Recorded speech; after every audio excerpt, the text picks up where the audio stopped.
Bawat hakbang sa pag-abot ng pangarap, di mo may iwasang masaktan, umiyak, dala ng hirap at sakit. Pagsubok na minsan ang may pait, napilit kang pababagsakin, napilit aalisin, hanggang sa ikaw ay lamunin, ng sakit, galit sa dilim. Pilit nawawin, ang pusong determinadong abutin, ang mga pangarap sa isip na minsan na naglaro, na minsan nang tinanong sa puso. Kung kaya ko ba to? Kaya ko bang abutin ang pinakamakinang na bituin? Kung ang puso ay mabilis sumuko, paano ko nga ba to malalagpasan? O baka naman, sarili ko lang ang aking kalaban.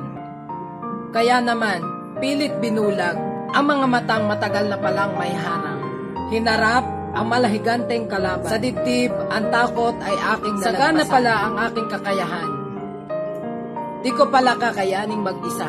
Kaya sa kabila ng hinaharap, pangarap ang nanaig. Pintig ng puso ko ay nag-iba. Ang dating pagod ngayon handa ng bumangon.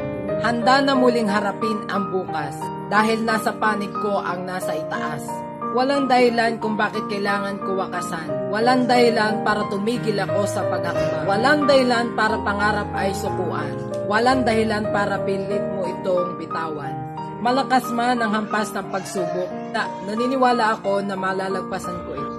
Namatayan man ang ilaw, ang mga paa ay hindi titigil hanggang makarating sa ibabaw. Ikaw ang magiging lakas at sandalan ng pagod kong katawan. Dahil ikaw ang nakakaalam ng lahat na mangyayari sa kinabukasan. Kaya naman, sa iyo ko ipinagkakatiwala, inilalatag ang mga pangarap na minsan nang nawala.